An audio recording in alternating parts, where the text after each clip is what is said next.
Welcome back, ladies and gentlemen, to Let's Play Pokemon Blue! Where we last left off, we'd beaten the Elite Four. But there's still more to show. You remember Moltres, you know, that thing I caught in Victory Road? Well, there's more of them. 2 more to be exact. And one of them's right over here, and I'm going the easiest way to it. I was on Cinnabar, I'm going to the east. And to the east is the way that the game originally expects you to go, a place where you can catch things like Jinx and Dugong. This place is a lovely place. A lovely place known as the Seafoam Islands. And we're just going to ignore that guy and come in over here. We're going to come down here and over here. All the way to the bottom to come out right about here. Repel's effect wore off. It's right about here that we're gonna run into something that I found by accident when I was here. Is this the right area? This is not the right area, I don't think. But I do think the right area is right over here. Oh. I think I tried that the last time too, and it took me to the right area. Eventually. See, I came down here. It's over here. And right up this way. It's like on a little side chute. It's not here. Why am I getting random encounters? My repel should still be on. Oh yeah, say hi to Psyduck. Turns is level 65 for something else we'll be running into. But I used a repel. Did it wear off on the way over here? Let me use another just to be sure. But this is definitely not the spot. I think the spot might be more over this way. Yep, this is the spot right over here. Fastest and easiest way to get to where this is. You could try and solve all the mysteries of this place. The current is much too fast, which means I have to go up and push rocks. That's right. Strength puzzles are introduced right about here. And I completely ignored this area. Completely ignored it because this place is a pain in the butt because of those currents. But anyway, Pokemon we're about to find, I found by accident my very first time. I didn't even know about these things the first time. When I first played Pokemon when I was a little kid, I didn't know what a legendary Pokemon was. I didn't understand the implications of them. I just knew I found these really strong birds, just sitting there, doing nothing. So what's your first instinct when you see really strong birds sitting around doing nothing? I know, I'm going to catch it. And then I'm going to use it. There we go. Just gonna come in here so that way I can do both of these at once. And somebody's gonna tell me, oh, you're doing it wrong, and I'm like, I've been doing strength puzzles since I was a kid. If I can solve the ice path as a kid without any help or need for a guide, I can figure this out, no problem. And boom, we're in the water. I'm pretty sure it assumes that you just automatically have a Pokemon that has Surf. I don't know what happens if you drop down to that one. It's something I'd want to investigate eventually, though. So this is one of them. And seeing as I have Master Balls, it should be relatively easy to catch. But I want to show you its Pokedex entry, and I want to remind you. I found this by accident by getting lost in here. Lost in these caves. Completely and utterly lost. Okay? I had no idea where I was. I thought this was the right way out, considering I'd been pushing so many other rocks to redirect currents. Articuno was caught.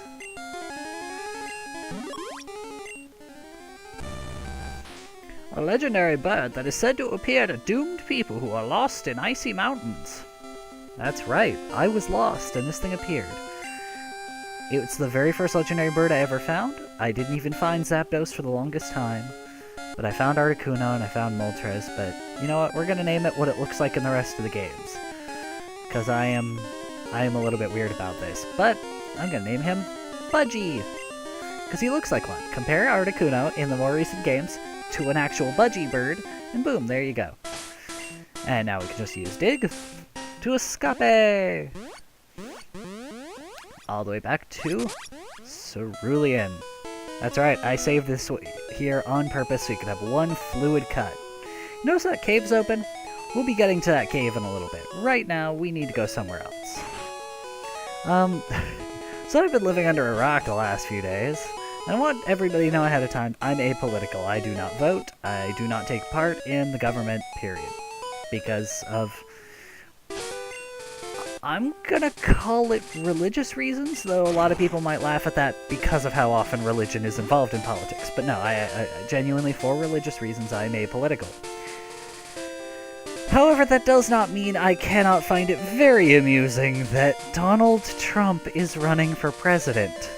I don't involve myself in this political system, but I am still a part of it. So when I find out something like that's going on, I'm like, oh dear, that's gonna be interesting.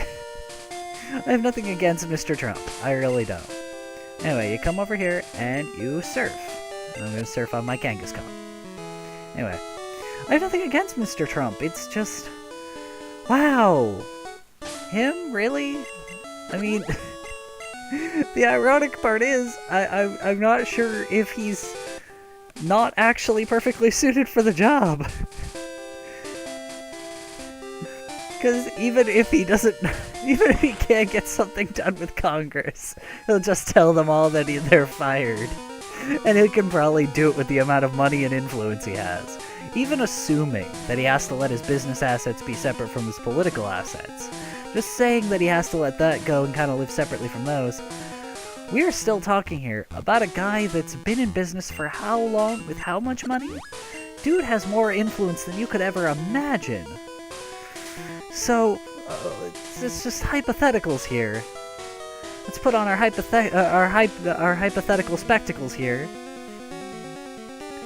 Dude is nuts. But he could get so much more done, because even if they tried strong-arming him, he would just glare them down with his toupee on. I'm apolitical, but even I can find the beauty in how ridiculous it is that he's doing that. We are so gonna have audio desync, I can already tell. It's sad how it gets to be like that. I don't even know what causes it. My hard drive still has like 80 gigs available to it, so it's not like I have too much information. Anyway, yeah, I'm ignoring all of those items because like half of them aren't even items. They're Voltorbs or electrodes. So I don't want to start those fights because they're super fast and they use self-destruct. Anyway, this is the last of the three, Zapdos. It's a Thunderbird. You can get these legendary birds at any time during your journey once you get access to how to get to them. So it's not like other legendaries where you have to wait until post-game. I just wanted to wait until post-game because it's, well, I didn't want people... I'm one of those people where I believe using legendaries is kind of a weak thing. The only reason I'm using Mew is because, one, you can't normally get Mew. So, you know, there's that. It was showing off the glitch and then, you know, making use of it. But the other part of it is,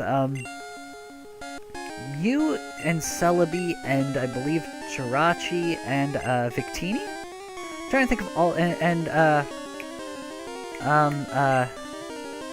the little grassy hedgehog. Shaman, that's it. All of those are like one-of-a-kind, super rare, event-only things, and so I can understand using one of those. I even used a Keldeo once, and Keldeo counts, because you can't get it in-game. But people who rely on those for, like, competitive battling really irritate me. And now we're gonna fly on our Kangaskhan, back again to Cerulean, so we can go visit that cave. And this is why my Toonsis is level 65. Because I believe 65 is about as high a level as they go in there, and if not, then I will use more rare candies on her. Because I don't want to run into any random encounters and make this any longer than it has to be. Just give me a minute. I have to see this through. I'll see you guys over at the cave, though. Welcome back, ladies and gentlemen. Sorry, had to cut over to this cave. Anyway, where was I? Donald Trump, yes. He's the kind of guy who might actually still be able to do stuff. Because of all the stuff that he's been through, you know? Because of all his experience in business and all that. Brrr. Him and his toupee of death. I'm not even sure I should go all the way to the end. I'm not even sure where I'm at. That's the weird thing about this place.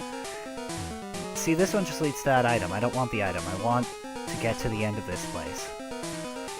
Right now, I have one goal in coming in here. Just one. Even the last time I came in here, that's exactly what I did. I made a straight beeline for where I had to go. And I think this is the right way. What is with frame drops? What is with frame drops? I mean, seriously. Stop doing that! I know you want to audio desync, but don't. Okay? There's not that much going on. It's a bunch of rocks. Rocks should not cause audio desync. Okay?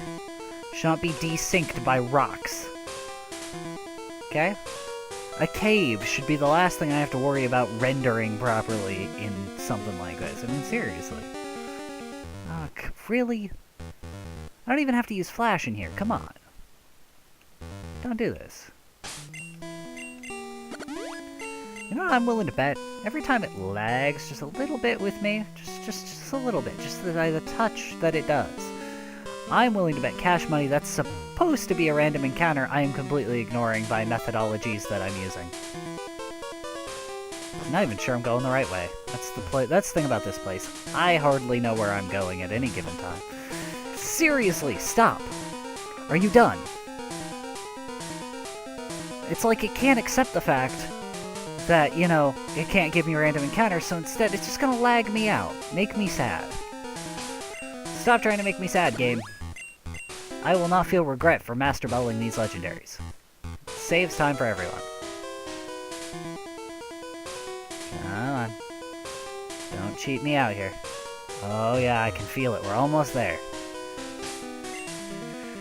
See, there's a legendary that's been alluded to in here before, but not really addressed. Not really. Not directly. And it's only fair that Toonses gets to say hello first. After all, they are family. If this was real life, we would be murdered by this thing in seconds. I'm not even joking. There it is. You remember that creature that was talked about in the burnt-out Pokemon Mansion? This is him. This is the legendary and scariest Pokemon ever. Those of you who watched my Pokemon Nightmare version invasion videos, we are now facing a wild Steve. These things scare me even to this day. These things were legends. They were the kind of thing that as soon as somebody sent them out, you're like, oh my god, I'm about to die. And back in the day, yeah, you tended to, because psychic types are overpowered, and Mewtwo is the most overpowered of them. And I'm gonna catch him with a Master Ball. Though I will admit, in Gen 3 I indulge myself and usually catch him in a Pokeball. Because I have methods for that, which apparently don't hold water in this one, but I'm mostly just trying to save everybody the brain power. It was created by a scientist after years of horrific gene splicing and DNA engineering experiments. I'm gonna give a nickname to you too? Yes. You shall name him Steve. Steve... There. Steve was transferred to Bill's PC. And now we finished the game. Yep. There is nothing else to do here, which makes me sad, because I wanted 20 parts. I originally had 25, you know, blunders included. But, nope, I'm down to 20 this time. So, I will see you guys beginning next week in Pokemon Stadium. Or back to Fire Emblem. But probably Pokemon Stadium, because Pokemon Stadium is going to be cinched to record. Literally, just the easiest thing in the world to record. Anyway, I'll see you guys around. Have a good rest of the day. Peace out.